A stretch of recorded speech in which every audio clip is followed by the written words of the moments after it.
I first recall me, Lenny Burrows, you were gathered in a heap underneath a table at the Bad Dog Tavern, we did call it back then, not the Rose Crowd.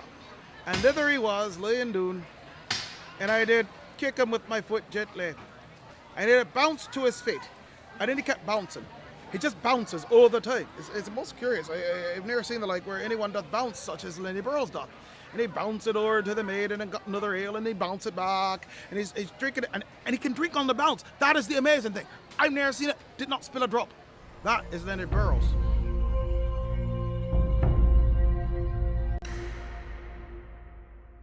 Good people, I am Lenny Burrows. I am the master of revels. I am the lord of misrule. I am the Merrymaker. Lenny Burrows is a bouncing ball of mischief. He's mischief maker. He took full advantage of the position he was given as Lord of the Revels, The master of levels, the lord of the pool, and a berry baker. Wait a minute, no, that's wrong. That was my character. She was drunk, and that's what she thought he was. No!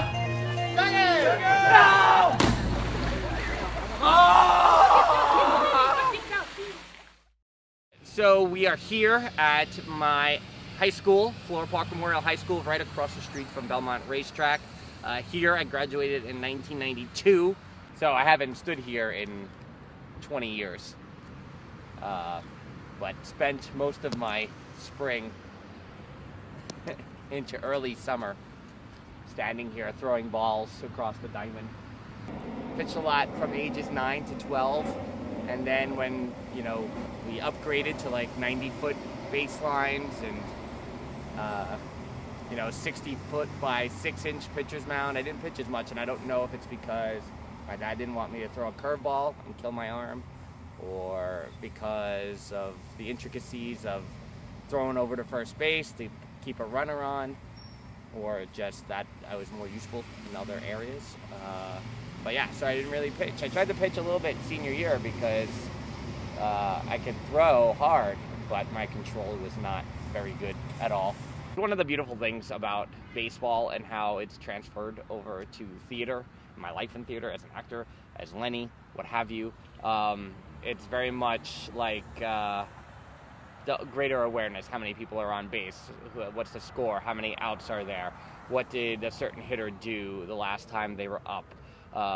Having many balls in the air was really beneficial to me, and having a greater awareness for things on stage.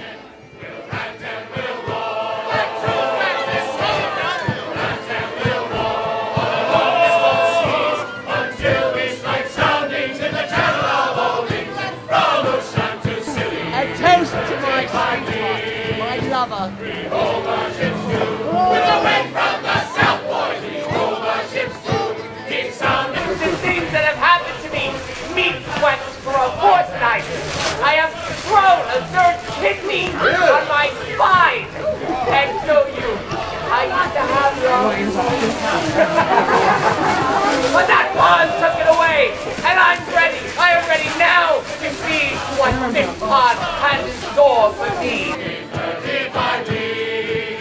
Now let every man drink up his full bumper. Now let every man drink up his full glass. We'll drink and be jolly, and we'll drown melancholy. And here's to the health of each true-hearted lass. We'll rant and we'll roar. 1, 2, and we'll rant and we'll roar along the seas until we strike soundings in the channel of Olding.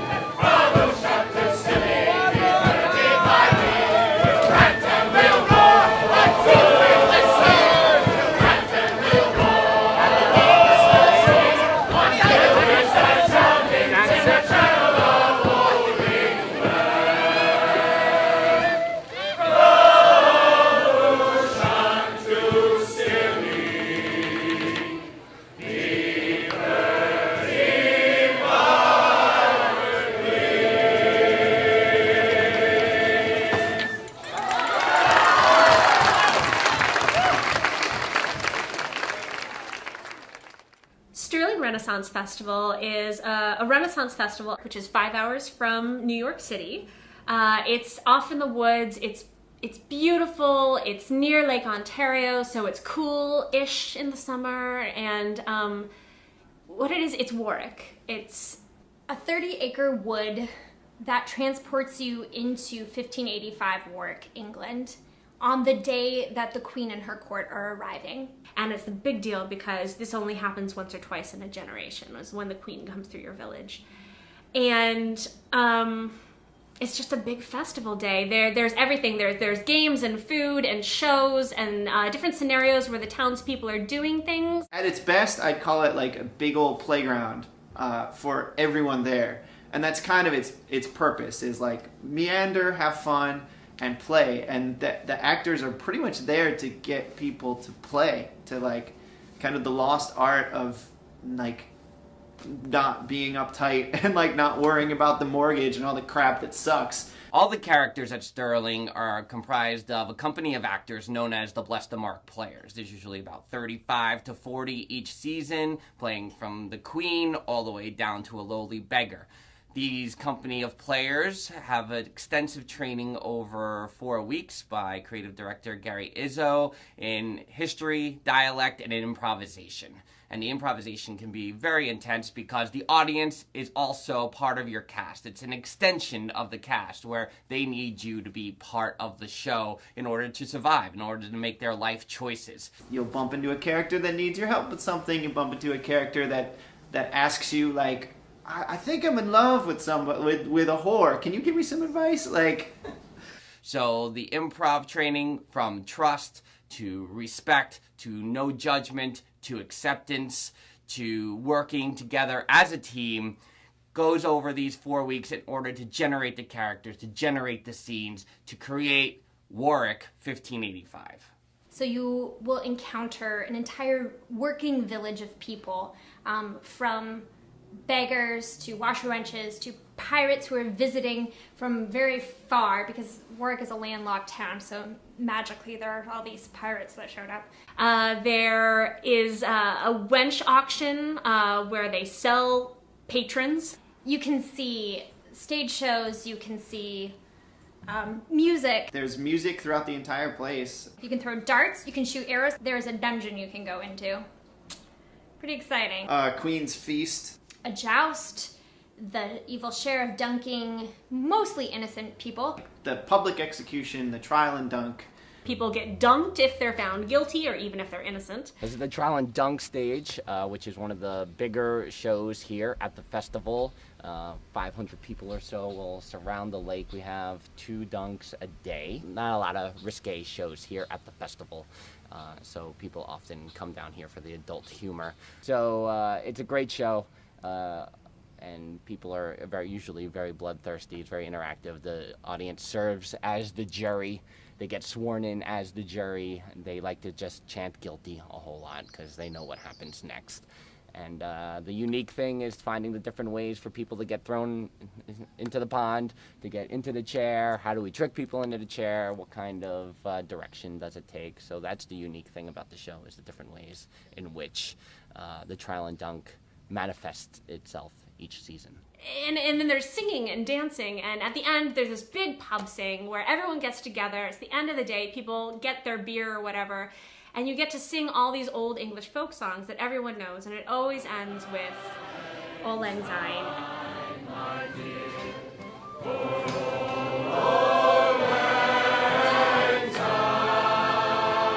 It gets down to this special, like, real place where the actors bring a bit of themselves out in their speeches for Auld Lang Syne, but still within the character.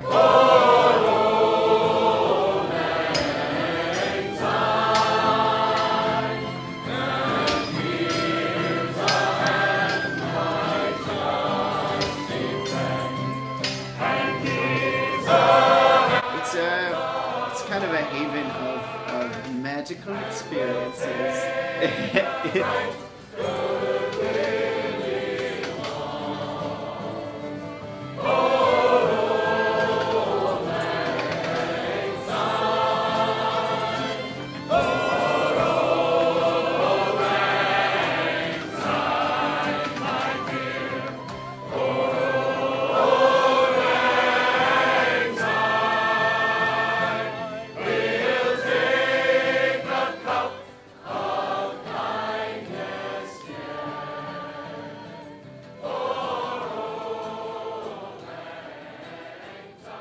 coming up with the name of this character was a process. When we get to Sterling, we have to develop the character inside and out, come up with objectives for the character, what are the needs of the character, a passion for the character, a foible for the character, and the name was a part of that whole process. The last name came first, Burroughs. I was thinking my thief character was going to be somebody very dirty, low to the ground. That's how I always played baseball, was very gritty, diving for balls, head first slides. Any chance to slide, really, I took it just so you could see the game on my uniform. So that was the first thing I thought of, so I came up with the name Burroughs. People think that sometimes the 5 boroughs of New York is why I went with that. It's not, and sometimes they actually spell it that way, and it's not spelled that way. It's Burrows, like vermin or rodents or rabbits. I don't know. So I went with Burroughs on that to come up with the dirty sense of my thieving character, thieving Elizabethan, as I sometimes called him. Then coming up with the first name for Lenny came with 2 different trains of thought. The first thought was that Lenny Dykstra was my favorite baseball player growing up. 1986 Mets, number 4 center fielder, always diving for balls in the outfield, always head first slide. Him and Wally Backman were the top of the lineup, dirty boys, so to speak. So that was my first idea, was why Lenny and Burroughs being a dirty kind of person. Those 2 things came together. The second story is I was telling one day in a rehearsal. We were sitting in the Thieves' Den. It was a meeting. Oh no, the rehearsal was Intellect Symposium, where we just riff on, people ask questions, and then whatever the question is, we just answer as expertly as possible. So we were rehearsing for that one day, and my friend John Benda commented on a story I told about my sister Jen.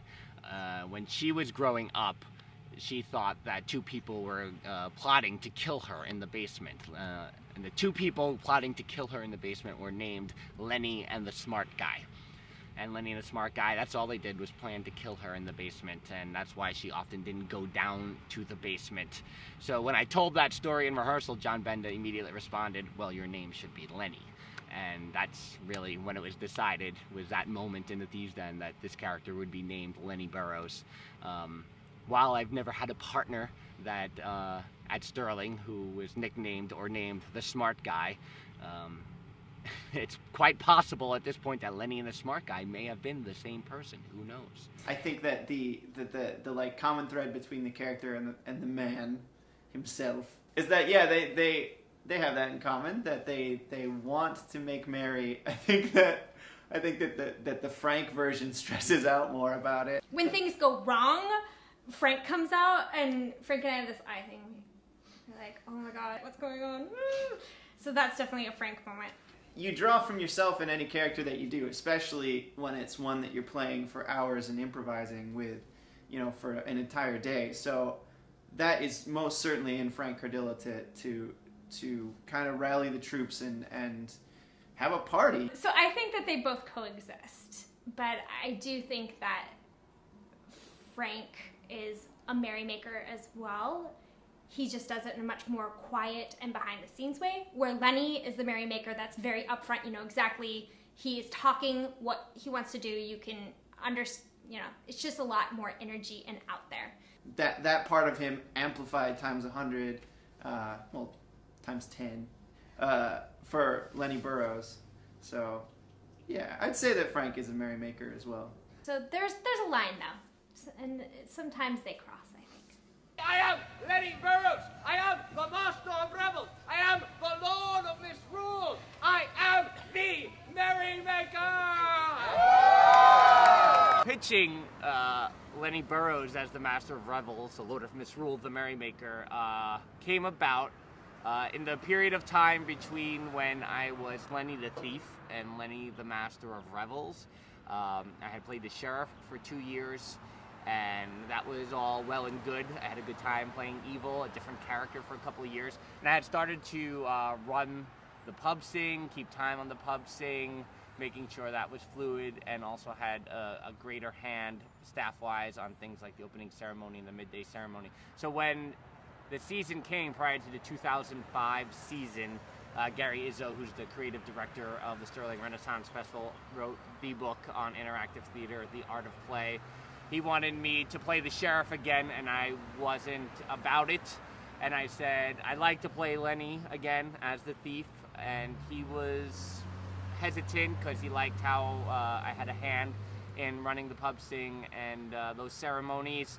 So we tried to come to some sort of middle ground, which is how I pitched Lenny as the Master of Revels. He started off as a thief, and then he morphed into the Master of Revels, and the story of Lenny is that the Earl of Warwick liked what he did, like one the Day of Fools at Christmas time. He was selected as the Lord of Misrule, Christmas time, 1584, and then the party was so good that they decided to keep him as the Master of Revels for when the Queen arrived the following summer. So Lenny started being more on the up and up. He started to learn how to read a little bit. He started to become a little more proper, dress a little better.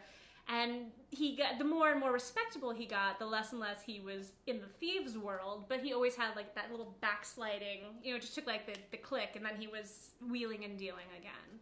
So that's the backstory, the foundation of Lenny as the Master of Revels. Lenny the Thief always wanted to party, so it was easy to throw a party as Lenny the Lord of Misrule, and that transition was very smooth and worked.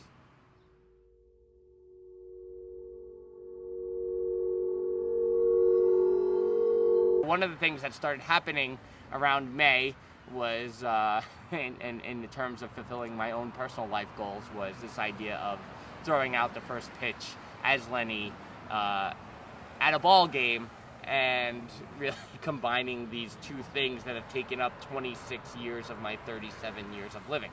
So I started posting that I wanted to throw a first pitch, whether it was for the Syracuse Chiefs or eventually for the Rochester Red Wings.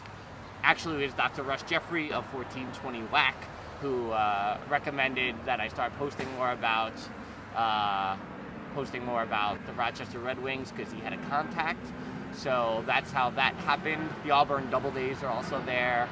So it was a couple of months of hashtag Let Lenny Pitch and a lot of Facebook status updating and tweeting about that. And Dr. Russ, 2 weeks before I threw the pitch, came through and made the contact, and contact approved for July 6th. And that's how the first pitch was set in motion, pun intended.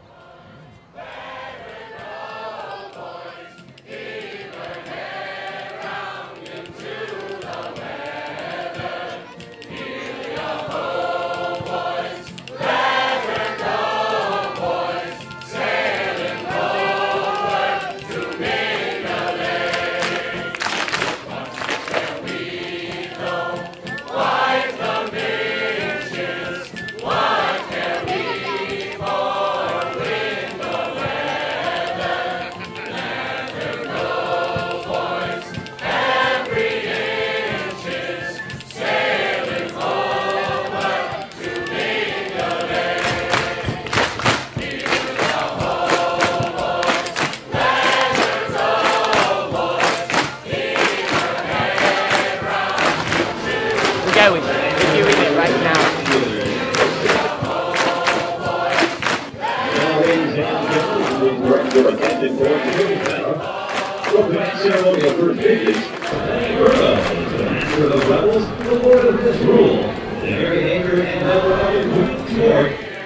In the late 80s, early 90s, when Jose Canseco was playing for the Oakland A's, he said to his manager, Tony La Russa, "I'm not a player, I'm a performer." And the fact of the matter is, in order to perform, you have to know how to play. And so much what we do at Sterling and so much of what Lenny is about knowing how to play, about listening to your fellow teammates, about having the awareness of what's going on around you, and being able to throw the focus to your fellow player, your fellow ensemble member. If all of your players on the baseball field are going after the ball, then you're not going to get anything done. if everyone ran to wherever the ball went. If all of you try to jump in, nothing is going to be accomplished. There's going to be no scene that comes out. So I think that baseball and improv are very closely related in the fact that you have to toss the focus ball.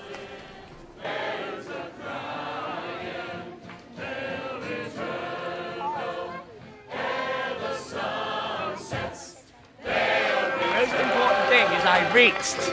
I went high and outside to swim, but I reached.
Before I go, I'm going to run these bases because I'll probably never do it again. So we're going to do that now. I'm getting old. Here we go. Ready? Ready.